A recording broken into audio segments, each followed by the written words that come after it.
I should have known something was wrong when my husband insisted we celebrate at Romano's that night.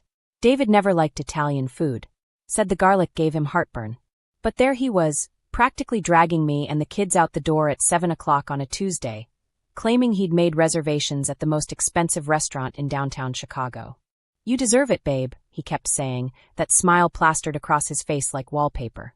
My name is Jennifer Hayes, and 24 hours ago, I thought I had the perfect life. A beautiful home in the suburbs. 2 healthy kids, Emma, age 8, and Tyler, age 6.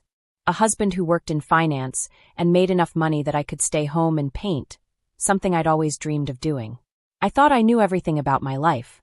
I was so wrong. The dinner itself felt off from the start. David kept checking his watch, which wasn't unusual. He was always busy, but this felt different. More anxious. When Emma knocked over her water glass, he didn't even flinch.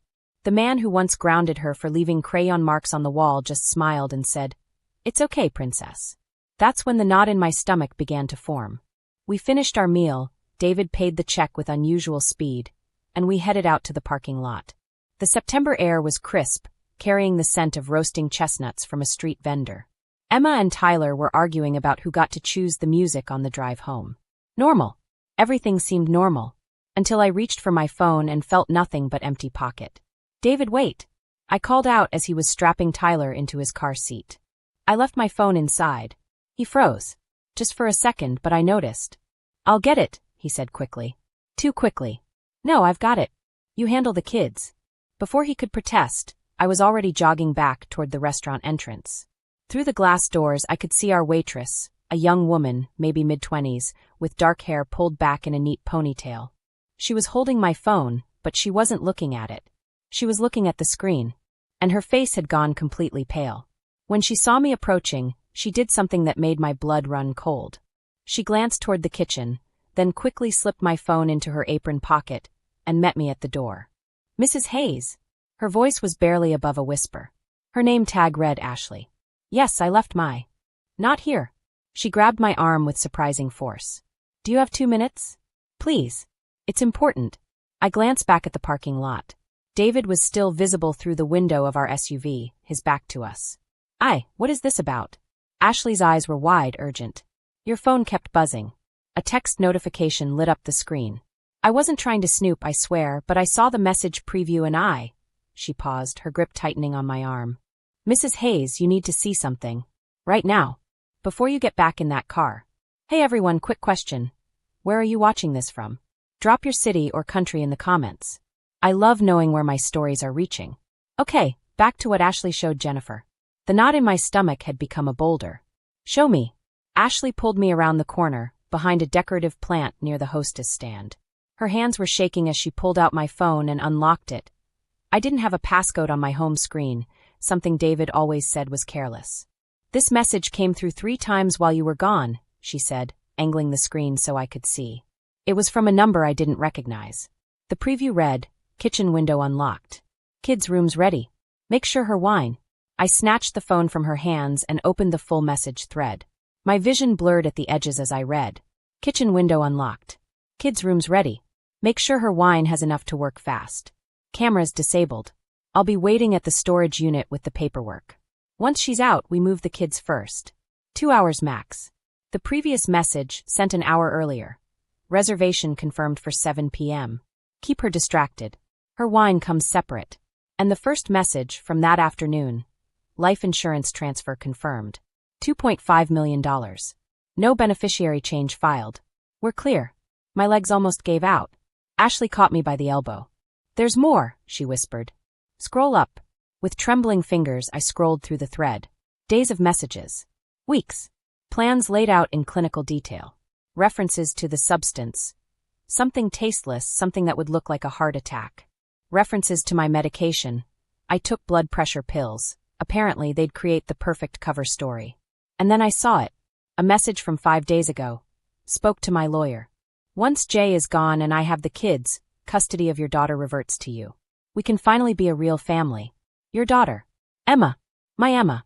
I looked up at Ashley, and the pieces fell into place. The expression on her face wasn't just fear. It was recognition. She knew something I didn't. "How did you?" I couldn't finish the sentence. "The man who texted you?" I know him. Her voice cracked. He's my ex Emma's biological father. He gave her up for adoption 8 years ago, said he wanted nothing to do with being a parent. But 6 months ago he showed up at my apartment, said he'd made a mistake. Said he had a plan to get her back. The restaurant walls seemed to tilt. David. You're talking about David. Ashley nodded, tears streaming down her face now. I didn't know he'd married you. Didn't know Emma was. God, I didn't know. When you walked in tonight and I saw her, she has my eyes, my smile. And then I heard your husband tell the hostess his name, and I needed to be sure. So when your phone started buzzing and I saw those messages. She didn't finish. She didn't need to. My husband, the man I'd been married to for 7 years, the man I'd trusted with my life, with my children, was planning to kill me. And then take my daughter back to her biological mother. Through the window, I could see David getting out of the SUV. He was looking toward the restaurant, his expression unreadable from this distance. He's coming, Ashley breathed. What are you going to do? That was the question, wasn't it? What do you do when you discover your entire life has been a lie? When the person sleeping next to you every night has been planning your murder? I looked down at my phone, at the evidence of betrayal that could either save me or get me killed. David was halfway across the parking lot now, his pace quickening. I had maybe 30 seconds before he reached the door. Mrs. Hayes. Ashley's voice was urgent. What do you? I made a decision that would change everything. Give me your phone, I said. Now. Ashley handed me her phone without question, and I quickly took photos of every message on my screen. My hands were shaking so badly I had to take some shots twice. David was 20 feet from the door. Text these to yourself, I told her, forwarding the images to her number. If anything happens to me, if I disappear, if I die, you go to the police. Promise me. I promise, but... And keep Emma safe. No matter what. She's your daughter. The words tasted like acid. If David tries to take her, you fight. The door chimed. David walked in, and I had 1 second to become someone else. Someone who didn't know her husband wanted her dead. I slipped my phone into my pocket and turned with what I hoped was a convincing smile. Found it. It was under the booth seat. David's eyes moved from me to Ashley and back again. Everything okay? Fine, I said brightly, too brightly. Ashley here was just helping me look. You know me, always losing things. Ashley played along beautifully. Happy to help, ma'am. You folks have a good night. As we walked back to the car, David put his hand on the small of my back, a gesture that had always felt protective. Now it felt like the touch of a snake. I wanted to run, to scream, to grab my kids and disappear into the Chicago night. But I couldn't. Not yet. Because those messages had told me something crucial. David didn't plan to kill me tonight. The message mentioned her wine. Something separate, something special. Whatever he'd planned required preparation I hadn't consumed yet. I had time. Not much. But some. I climbed into the passenger seat, and David started the engine. In the rearview mirror, I could see Emma and Tyler watching their tablets, completely oblivious. Safe for now. Kids, did you have fun? I asked, my voice steady despite the hurricane in my chest. The breadsticks were good, Tyler mumbled, not looking up from his game. Emma met my eyes in the mirror. Mommy, are you okay? You look weird. Smart girl. Too smart. Just tired, sweetheart. It's been a long day. David reached over and squeezed my hand. We should do this more often. Family dinners. Quality time. I squeezed back, ball rising in my throat. Definitely. The drive home took 15 minutes. 15 minutes of small talk and navigation, and pretending my world wasn't crumbling. David mentioned a work trip coming up, Denver, 2 days. I'll miss you guys, he said. Liar. Murderer. When we pulled into our driveway, I noticed something I'd never paid attention to before.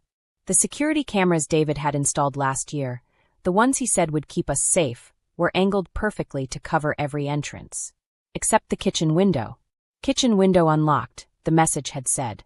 I looked at our house, the white colonial with blue shutters, the rose bushes I'd planted, the swing set in the backyard, and saw it for what it really was. A trap. A stage where David had been directing a play, and I'd been too blind to see I was the tragic ending. You take the kids up, I said as we entered. I'll lock up down here. David hesitated. You sure? Yeah. I want to load the dishwasher anyway. Once they were upstairs, I moved through the first floor like a ghost, checking every window, every door. The kitchen window was unlocked, just as the message promised. I locked it. Then I went to David's study, a room I rarely entered because he said he needed his space, and started searching. His desk drawers were locked, but I knew where he kept the spare key. Hidden inside a fake book on his shelf, the one titled Tax Law and You, that no one would ever actually read. Inside the drawer, I found a folder. Life insurance documents. $2.5 million, naming me as the insured, David as the beneficiary. I'd signed them 2 years ago. David said it was standard financial planning. A manila envelope containing information about a storage unit in Gary, Indiana. Rental agreement in David's name. And underneath everything, a small glass vial filled with clear liquid. No label. My hands wouldn't stop shaking as I photographed everything with my phone. I just pocketed the vial when I heard David's footsteps on the stairs. I shoved the folder back, locked the drawer, replaced the key, and was sitting on the couch scrolling through social media when he entered. "Kids are in bed," he announced. "Want some wine? I picked up that Pinot Noir you like." There it was. The offering. The wine that would come separate. "You know what? I'm actually exhausted." Rain check. Disappointment flickered across his face, gone so quickly I might have imagined it. "Sure. No problem." We went upstairs together. David kissed my forehead, Judas with a smile, and headed to the bathroom. The moment I heard the shower start, I pulled out my phone and texted Ashley. "I need help. Tomorrow. Can you meet me?" Her response was immediate. "Anywhere. Anytime. 10 a.m. Bean and Brew Coffee Shop on Madison. Come alone. I'll be there." I deleted the messages, then lay in bed staring at the ceiling, listening to my husband shower. Planning. Thinking. The man who emerged from the bathroom in his pajamas had shared my bed for 7 years. We'd made love, made breakfast, made plans. He'd held my hand through Tyler's birth. He'd cried at our wedding. And he'd been planning to kill me. "Love you," he said, climbing into bed beside me. I closed my eyes. "Love you too." The lie came easier than I expected. If you're hooked on this story, do me a favor, hit that subscribe button right now. This channel is all about intense, true-to-life stories that keep you on the edge of your seat. Trust me, you won't want to miss what happens next. I didn't sleep that night. Couldn't. Every time David shifted beside me, I tensed, wondering if tonight was the night he'd deviate from his plan. Around 3 a.m., I got up to check on the kids. Emma was sprawled across her bed, her stuffed elephant tucked under one arm. Tyler was curled in a ball, thumb in his mouth, a habit he'd supposedly broken. I watched them breathe, these perfect little humans, and felt rage like I'd never known. David wanted to take Emma from me. Give her to Ashley. And Tyler? What happened to Tyler in this scenario? The message had said move the kids first. Move them where? I was so lost in thought I didn't hear David come up behind me until he spoke. Can't sleep either? I nearly jumped out of my skin. He was standing in Tyler's doorway, backlit by the hall light, and for a moment he looked like a stranger. Just checking on them, I managed. You're a good mom, Jen. The best. He moved closer, and I forced myself not to retreat. They're lucky to have you. The present tense. Have, not had. Because I was supposed to still be alive. Still unsuspecting. Still drinking wine that would never come. We should get back to bed, he said. Big day tomorrow. Why? What's tomorrow? Oh, nothing specific. Every day's big when you're blessed with a family like this. He smiled, and I saw it then, the calculation behind his eyes. The performance. We'd both become actors in a play neither of us wrote. Back in bed, David's breathing evened out within minutes, falling into the deep sleep of someone without a conscience. I lay awake, my mind racing through possibilities, discarding plans as quickly as I formed them. I couldn't go to the police. Not yet. A deleted text thread on an unlocked phone? A vial of clear liquid that could be anything? It wasn't enough. David was smart, connected, and had probably planned for this contingency. He worked in finance, which meant he understood risk management. No, I needed more. I needed proof. I needed to know the full extent of his plan. And I needed to protect my children. At 6 a.m., David's alarm went off. He kissed me on the cheek and got ready for work, same as always. Showered, shaved, dressed in his gray suit. I made coffee, packed the kids' lunches, maintained the routine. I'll be home late, he said at the door. Client meeting. Okay. Love you. Love you too, babe. The moment his car pulled out of the driveway, I called my sister. Katie, I need you to do something for me, and I need you to not ask questions. There was a pause. Katie was 3 years older than me, a lawyer with a sharp mind and sharper instincts. Jennifer, what's wrong? Not on the phone. Can you take Emma and Tyler for a few days? Tell them it's a special cousin sleepover. When? Today. I'll drop them off this afternoon. Another pause. You're scaring me. Good. That means you'll keep them safe. I'll explain everything soon, I promise. But right now I need you to trust me. Okay. Bring them over after school. I spent the next 3 hours preparing. I copied every financial document I could find. I searched David's car and found a burner phone in the glove compartment. 17 calls to the same unknown number in the past week. I photographed everything. At 9:45, I left for my meeting with Ashley. The Bean and Brew was a small coffee shop in a strip mall, the kind of place where nobody paid attention to anyone else. Ashley was already there, sitting in a back corner booth, her hands wrapped around a mug like she was trying to absorb its warmth. I slid in across from her, and for a moment we just stared at each other. This woman had given birth to my daughter. This woman was sleeping with my husband. This woman had saved my life. Thank you, I said finally. Don't. Her voice was rough. I should have come forward months ago. When he first contacted me, I should have. She stopped, wiping at her eyes. I never wanted this. Any of this. Tell me everything. From the beginning. And she did. Ashley had gotten pregnant at 19. The father, David, though he'd used a different last name back then, had been her college boyfriend. When she told him about the pregnancy, he'd panicked, said he wasn't ready to be a father. He'd pressured her to terminate. When she refused, he left. She'd placed Emma for adoption through a private agency, chosen me and David from a stack of hopeful parents because I'd written about wanting a daughter to paint with, to teach, to love. I thought she'd have a better life, Ashley whispered. I was working 2 jobs, barely making rent. You had everything. 8 years of silence. Then, 6 months ago, David appeared at her door. He said he'd changed, that he'd made a terrible mistake giving up Emma. He cried, showed me pictures of her. Said he'd become successful, that he could provide now. He wanted to be a father. But he needed you to agree, I filled in. Because you're the biological mother. You'd have legal standing. She nodded miserably. He said we could do it properly. Go through the courts, share custody. He said, her voice broke. He said you were sick, that you had cancer and didn't have long, and he didn't want Emma to go into the system when you died. He said once you were gone, he'd need me to step in, and wasn't it better to prepare now? The coffee in my stomach turned to acid. I don't have cancer. I know that now. But he showed me medical records, hospital bills. Fake. All of it. I leaned forward. Ashley, he's planning to kill me. That wasn't about preparing for my death. That was about establishing a connection to you, building a relationship, so that when I suddenly died, you'd be ready to step in. The perfect cover story. Her face crumbled. Oh my God. I helped him. You didn't know. And you stopped it. I grabbed her hand across the table. But I need to know everything. Every conversation. Every plan. Did he ever mention Tyler? My son. She shook her head. Only Emma. He said Tyler wasn't his biological child, so he'd go to your family. So Tyler would be discarded. Shunted off to my sister, while David and Ashley played happy family with Emma. The rage was back, white-hot and clarifying. What else? I pressed. He asked me to meet him. Tomorrow night. Said it would be our first real chance to be together, that things were going to change soon. She pulled out her phone, showed me a text. He wants me to come to a storage unit in Gary. Said he has documents for me to sign. The storage unit.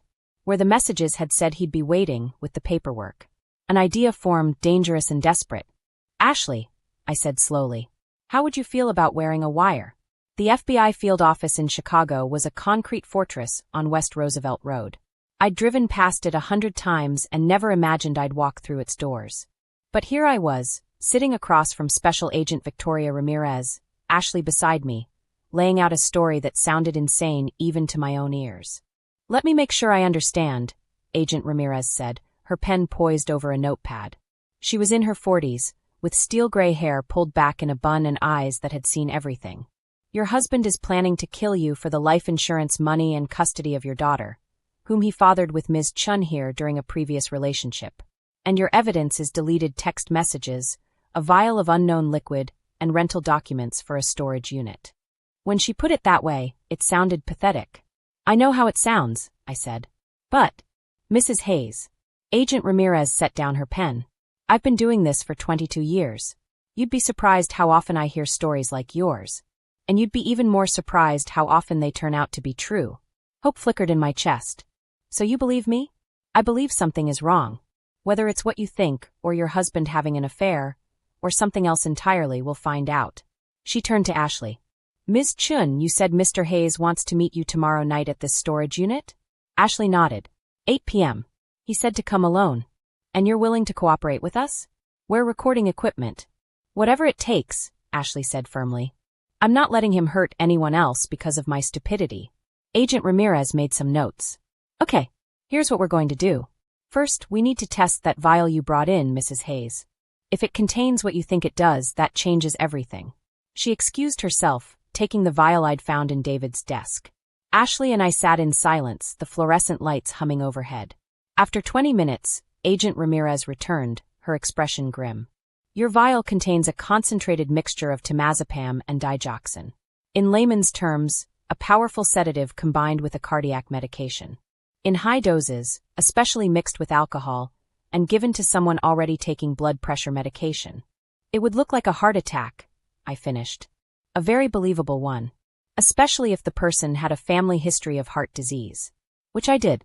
My father had died of a heart attack at 52. That's evidence, I said. That's proof. It's evidence of possession of a controlled substance, which is a crime. But it doesn't prove intent to use it on you specifically. Agent Ramirez softened her tone. Mrs. Hayes, I understand your frustration. But we need more. We need him to incriminate himself, ideally on tape. So the meeting tomorrow, Ashley said. You want me to get him talking? Exactly. We'll wire you up, teach you what questions to ask, how to guide the conversation. If he discusses his plans, mentions the life insurance, the medication, anything concrete, that's conspiracy to commit murder. That we can prosecute. What if he doesn't talk? I asked. What if he's too careful? Then we'll need to build a case the old-fashioned way. Financial records, phone records, witness statements. It'll take time, but... I don't have time. The words burst out of me. Every day I go home to that house, every meal I eat, every drink I take, I'm playing Russian roulette. What if he changes his timeline? What if he panics? Agent Ramirez reached across the desk and gripped my hand. Mrs. Hayes. Jennifer.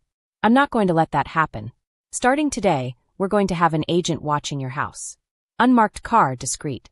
If David tries anything, we'll know. It wasn't enough. But it was something. We spent the next 3 hours going over details. Agent Ramirez brought in 2 other agents, Kowalski and Martinez, who would be handling the surveillance and technical aspects. They asked questions about David's routine, his habits, his contacts. I told them everything. About his work trips that might not be work trips. About the locked drawer and the burner phone. About how he'd been subtly isolating me from my friends over the years. Always with a good excuse. Classic abuser behavior, Agent Martinez noted. Even if the abuse is financial and emotional rather than physical. He's been controlling the narrative of your life. What about my kids? I asked. I sent them to my sister's house for a few days, told her it was a surprise visit. But if David asks where they are, stick to your story, Agent Ramirez advised. Say you wanted them to have special time with their cousins. Keep everything as normal as possible. The last thing we want is to spook him. At noon, they let us go with strict instructions. Ashley was to maintain contact with David exactly as planned.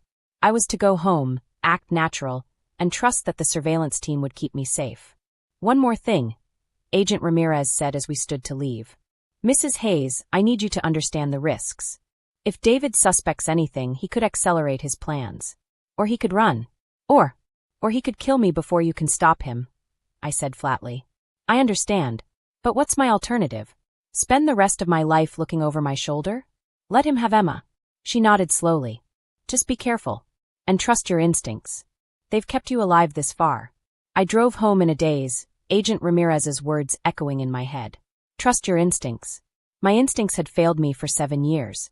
They'd let me fall in love with a monster, marry him, build a life with him. But they'd also made me notice the wrongness at dinner. Made me go back for my phone. Made me listen to Ashley instead of brushing her off. Maybe my instincts were better than I thought. David's car was in the driveway when I got home. He was supposed to be at work. My heart hammered as I walked through the front door. Babe, he called from the kitchen. That you? Yeah. I set down my purse, trying to look calm. What are you doing home? He appeared in the doorway and my blood ran cold. He was holding my laptop. Funny thing, he said conversationally. I came home to grab a file I forgot, and I noticed your laptop was open. You usually close it. So I took a look. No. And I saw the most interesting search history. FBI field offices in Chicago. Signs your spouse is planning to kill you. How to secretly record a conversation. His smile didn't reach his eyes. Want to explain that, Jennifer? My mind raced. I could see my phone on the counter behind him, too far to reach. The front door was at my back, but could I make it before he caught me? I was researching, I said, forcing my voice to stay level. For my book club. We're reading a thriller, and I wanted to understand police procedure better. Your book club. He set down the laptop. That's interesting.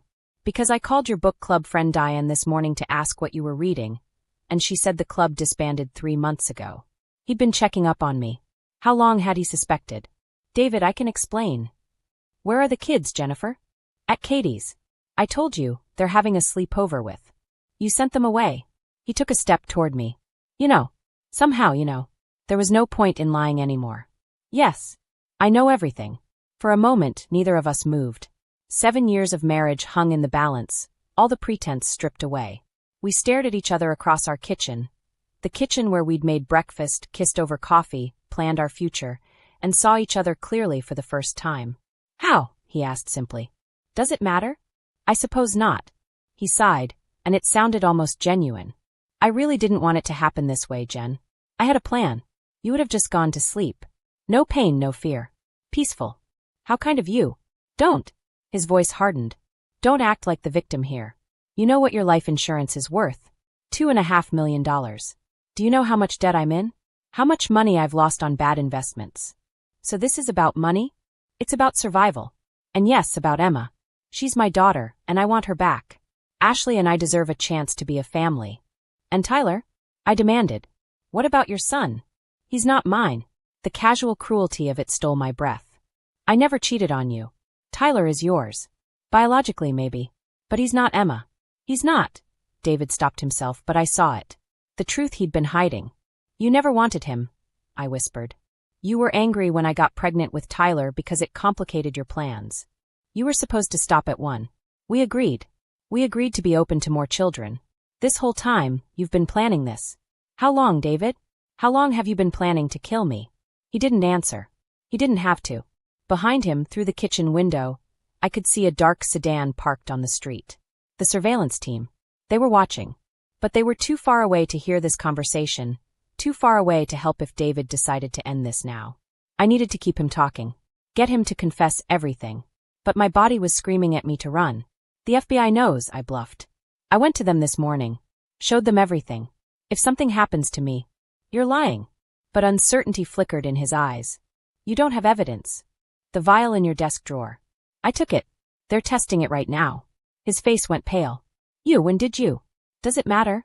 It's over, David. Turn yourself in. Maybe they'll go easy on you if you cooperate. For a long moment he just stared at me. Then he laughed, a brittle sound that raised the hair on my arms. Go easy on me. That's funny. He pulled something from his pocket. A syringe.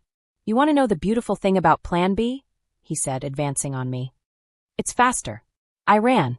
I made it 3 steps before David grabbed my arm, yanking me backward. The syringe flashed in his other hand, and I did the only thing I could think of. I screamed. Help! Somebody help me. David's hand clamped over my mouth, but I bit down hard. He yelled, jerking back, and I bolted for the front door. My fingers had just closed on the handle when he tackled me from behind, sending us both crashing to the hardwood floor. The impact knocked the wind out of me. I saw stars, felt the weight of him pinning me down, and then, the front door exploded inward. FBI! Show me your hands. Agent Martinez was first through, weapon drawn, with Agent Kowalski right behind him. David froze, the syringe still clutched in his fist. Drop it. Drop the weapon now. For a second, I thought David might do something stupid. His eyes had a wild, cornered look. But then survival instinct kicked in, and he let the syringe clatter to the floor. Hands behind your head. On your knees. They pulled him off me, cuffed him, read him his rights. The whole thing took maybe 30 seconds, but it felt like hours. I lay on the floor, gasping for air, watching my husband, ex-husband, I corrected mentally, being hauled away. Agent Martinez helped me to my feet. Are you hurt? I don't think so. My elbow throbbed where I'd hit the floor, and I'd probably have bruises, but I was alive. How did you know to come in? We saw you arrive home. When Hayes' car was already here, we went on high alert. Then we saw through the window what was happening. He gestured to the syringe, now being bagged as evidence by a forensics team that had appeared from somewhere. We got it all on video. Him admitting to the plan, threatening you with the syringe. That's attempted murder on top of conspiracy. I should have felt relieved. Victorious even. Instead, I felt numb. Agent Ramirez arrived 20 minutes later, crisp and professional despite the emergency call-out. She found me sitting on my couch, wrapped in a blanket someone had given me, watching technicians photograph every inch of my home. "How are you holding up?" she asked. "I married a man who wanted to kill me. How should I be holding up?" She sat beside me, and for a moment, the professional facade cracked. "For what it's worth, you did everything right. You trusted your instincts, you gathered evidence, you asked for help. A lot of people in your situation don't make it that far. What happens now? Now we build the case. Between the vial, the syringe, the video we just captured, and the testimony from you and Ms. Chun, David Hayes is looking at 25 to life minimum. We'll also be investigating his financial records, looking for other potential victims." "Other victims? Men like your husband often have a pattern. This probably wasn't his first attempt at insurance fraud." She pulled out her phone, showed me a photo of a woman. "Recognize her?" I studied the picture. "Blonde, pretty, maybe 40. "No. Should I?" Her name was Cristina Moreno. She was married to David Hayes from 2009 to 2012, before he met you. She died in 2012 of an apparent heart attack. She was 31 years old, no prior health problems, and had a life insurance policy for $1 million. The room tilted. "You think We're exhuming the body. Looking for the same markers we'd find with temazepam and digoxin poisoning. If we're right." She trailed off, letting me fill in the blanks. David had done this before. Maybe more than once. And I'd almost been next. "I need to call my sister," I said numbly. "Get my kids. Let's have a patrol car escort you. Just to be safe." Agent Ramirez stood. "And Mrs. Hayes? I know this feels overwhelming right now. But you're safe. Your children are safe. That's what matters." Katie nearly fainted when she opened the door and saw me flanked by 2 police officers. I'd called ahead, tried to explain, but some things you need to say in person. "David tried to kill me. He's been arrested. The kids can't know, not yet. I'll tell them their father is away on business, and then I'll figure out how to explain this nightmare." My sister pulled me into her arms and let me cry. Emma and Tyler appeared in the hallway, confused by the police presence, and I had to paste on a smile and assure them everything was fine. "Mommy, why are you crying?" Emma asked, her dark eyes, Ashley's eyes, searching my face. "Because your father is a monster. Because the man who tucked you in at night was planning to take you from me. Because nothing in our lives was real. Happy tears, baby. Just happy tears." That night, after the kids were asleep, Katie and I sat in her kitchen, and I told her everything. The phone, the messages, Ashley, the vial, the syringe. She listened without interrupting, her lawyer brain processing every detail. "You need to file for divorce immediately," she said when I finished. "Get sole custody established. Change all your financial accounts, your passwords, everything. And you need therapy, Jen. You and the kids." "I know. Do you?" She gripped my hand. "You've been living with a predator for 7 years. That kind of betrayal doesn't just go away." She was right, of course. The numbness was already wearing off, replaced by a creeping horror. How many nights had I slept next to him? How many times had he kissed me, held me, told me he loved me, all while planning my death? And Emma. God, Emma. "Katie, I need to tell you something about Emma. Something David probably knows that I never mentioned." I explained about the adoption, about Ashley, about the biological connection that had made Emma a target in David's twisted scheme. "He wanted her back," I finished. "His own daughter, but he was willing to kill me to get her. What kind of person does that?" "A sociopath," Katie said flatly. "Someone incapable of genuine emotional connection. He saw you as an obstacle, Emma as a possession, and Tyler as irrelevant. Ashley wants to meet her. Emma, now that everything's out in the open. What do you want?" I thought about it. Ashley had saved my life. She'd been manipulated by David just as thoroughly as I had. And she was Emma's biological mother, whether I liked it or not. I don't know. Maybe someday. But not now. Now I just need to protect my kids and pick up the pieces. The trial was 6 months later. David pleaded not guilty, despite the mountain of evidence against him. His lawyer, an expensive shark named Holloway, tried to paint me as a paranoid, jealous wife who'd fabricated the entire story. "Mrs. Hayes has a history of anxiety," Holloway said during opening arguments. She's on medication for blood pressure and depression. Isn't it possible that she misinterpreted innocent actions as malevolent? That she created this elaborate conspiracy theory in her own mind? But then the prosecution presented the vial. The syringe. The video of David tackling me, threatening me. The burner phone with all its deleted messages that forensic specialists had recovered. And Ashley. She took the stand in a gray dress, her voice steady as she recounted how David had contacted her, spun his web of lies, recruited her into his plan without her realizing what she was agreeing to. He told me Jennifer was dying, she testified. He showed me fake medical records. He said he wanted to prepare me to be Emma's mother again when the inevitable happened. Her voice broke. I believed him. I wanted to believe him because I'd regretted giving up Emma every day for 8 years. He knew that, and he used it. The jury was out for 3 hours. Guilty on all counts. Conspiracy to commit murder, attempted murder, insurance fraud. The investigation into Christina Moreno's death had confirmed David's pattern. He'd killed his first wife the same way he'd planned to kill me. He was sentenced to life without parole. I didn't attend the sentencing. I'd said everything I needed to say during my victim impact statement, looking David in the eye as I described what he'd taken from me. My sense of safety. My ability to trust. The years I'd spent loving someone who saw me as nothing more than a means to an end. You're a coward, I'd told him. And you're going to die in prison alone, unloved and forgotten. He'd stared back at me, expressionless, and I'd realized the truth. He felt nothing. No remorse, no regret. If he'd succeeded, he would have moved on with Ashley and Emma and never looked back. That was the hardest part to accept. That the man I'd loved had never really existed. 1 year later, I sat in Dr. Morrison's office for my weekly therapy session. The nightmares were less frequent now. I could sleep through the night most of the time. I'd even started dating again. Nothing serious, just coffee with a kind man named Robert who owned a bookstore and had never been married. How are things with Emma? Dr. Morrison asked. Better. She doesn't ask about David as much anymore. We told her the truth, age-appropriate version, about why her father isn't around. That he made very bad choices and is being punished for them. And Tyler? Tyler's resilient. He was younger, doesn't remember as much. Katie's husband has been stepping up as a father figure. It helps. What about Ashley? I'd known that question was coming. We met for coffee last week. 3rd time since the trial. It's weird, but I don't hate her. She was a victim too, in a different way. And Emma deserves to know where she came from. Are you planning to arrange a meeting? Maybe. When Emma's older. When she can understand the complexity of it all. I paused, considering.